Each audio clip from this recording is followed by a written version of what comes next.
राजधानी पटना से एक बार फिर से एक बड़ी खबर सामने आ रही है, जहां अपराधियों का तांडव देखने को मिला है। देर रात अपराधियों ने एक बड़े जमीन कारोबारी और नेताजी को गोलियों से भून डाला है। नमस्कार, आप देख रहे हैं देशवा न्यूज और मैं हूं आपके साथ वैष्णवी।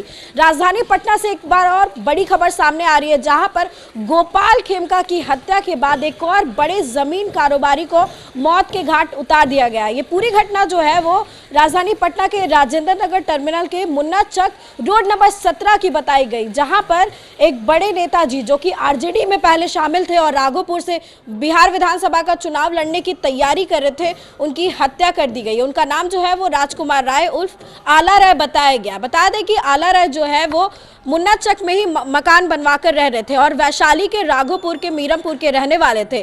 कार से वो अपने ड्राइवर के साथ वापस पटना लौट रहे थे, मुन्ना चक आ रहे थे और तभी बता दें कि उनके गली में कार नहीं जाती है, जिसकी वजह से वो गाड़ी को पार्क करते हैं अपने ड्राइवर के साथ और उसके बाद वहां से उतर करके एक दुकान में चले जाते हैं कुछ सामान खरीदने के लिए।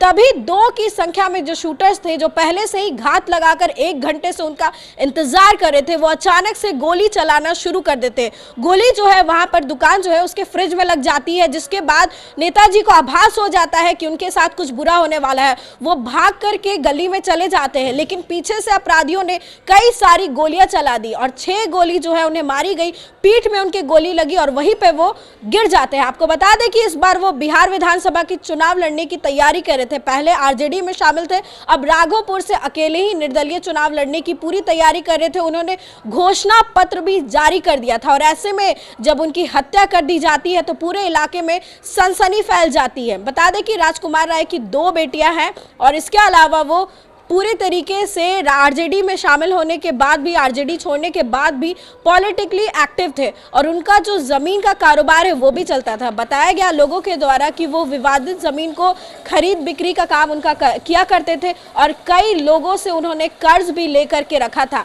अब बता दें कि इस मामले में 3 लोगों को गिरफ्तार किया गया है और पुलिस को जो सूचना मिली है उसके अनुसार कोई करीबी ही उनका लाइनर है, जिसके बाद उस करीबी ने शूटर्स को हायर किया और हायर करके उनकी हत्या करवा दी गई है। इस घटना के बाद तमाम थाना की जो पुलिस है वहां पर पहुंचती है। एसआईटी टीम का भी गठन कर लिया गया, जिससे राघोपुर भेज दिया गया। सिटी एसपी ईस्ट परिचय कुमार ने क्या कुछ बताया इस हत्या को लेकर के, आप उनका पूरा बयान। राजकुमार उर्फ आला राय और ये राघोपुर वैशाली के रहने वाले, इनको गोली मारी गई थी। उसके उपरांत इनको इलाज के लिए ले जाया गया और इलाज के क्रम में इनकी मृत्यु हो गई है। इनके साथ इनका एक ड्राइवर भी था। आसपास के जो आई विटनेसेस है उनका भी स्टेटमेंट लिया गया है। साथ ही साथ जो भी इस इलाके में आसपास कैमरास लगे हुए, सारे के सारे कैमरास भी हम खंगाल रहे हैं। अभी कांड का अनुसंधान किया जा रहा है, बहुत जल्दी इसका उद्भेदन करके गिरफ्तारी की जाएगी। घटनास्थल से करीब 6 गोली खोखा बरामद हुआ है, तो आई विटनेसेस के हिसाब से 5-6 गोली के आसपास चली है। अभी तक ऐसा निकल के तो आ रहा है कि ये पॉलिटिक्स में भी एक्टिव थे और लैंड की डीलिंग वगैरह में भी थे। हालांकि अभी हर एक पहलू पे हम जांच करेंगे, उसके बाद ही किसी भी नतीजे पे पहुंचेंगे। कितने अपराधी आए? जो भी यहाँ पे आई विटनेसेस है, जो कैमराज है उसमें 2 अपराधकर्मी दिख रहे हैं। हालांकि और भी अपराधकर्मी लाइनर के रूप में हो सकते हैं, इस बात से इनकार नहीं किया जा सकता है।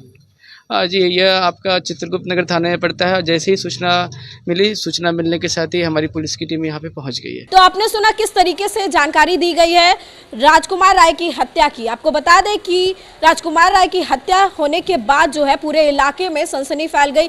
पीएमसीएच उन्हें रेफर कर दिया गया था, जहां पर उन्हें मृत घोषित कर दिया गया। उनके गांव में जैसे ही ये खबर आग की तरह फैल जाती है, बता दें कि राजधानी पटना में उनके घर मुन्ना चक से लेकर के पीएमसीएच तक भारी भीड़ देखने को मिली। पूरा एरिया जो है वो जाम रहा, क्योंकि ये बड़ी खबर सामने आई। अब पुलिस जो है इस एंगल से जांच कर रही है, क्या कोई राजनीतिक एंगल है या फिर कोई पारिवारिक एंगल है या फिर जमीन की वजह से, कर्ज की वजह से उनकी हत्या कर दी गई है। लेकिन ये बड़ी खबर हमने आपको बताई है। राजधानी पटना में जिस तरीके से लगातार अपराधियों का तांडव देखने को मिल रहा है, दिन दहाड़े या फिर देर रात अपराधी जो है वो भून करके फरार हो जाते हैं। ये दोनों अपराधी भी बाइक से पहुंचे थे, लेकिन बाइक को उन्होंने कहीं दूर पार्क कर रखा था और पैदल ही चल करके वारदात को अंजाम दे करके फिर बाइक से फरार हो जाते हैं। अब पुलिस जो है इस मामले की पूरी छानबीन कर रही है और आगे जो भी अपडेट्स होंगे हम आपको देते रहेंगे। फिलहाल इस खबर में बस इतना ही।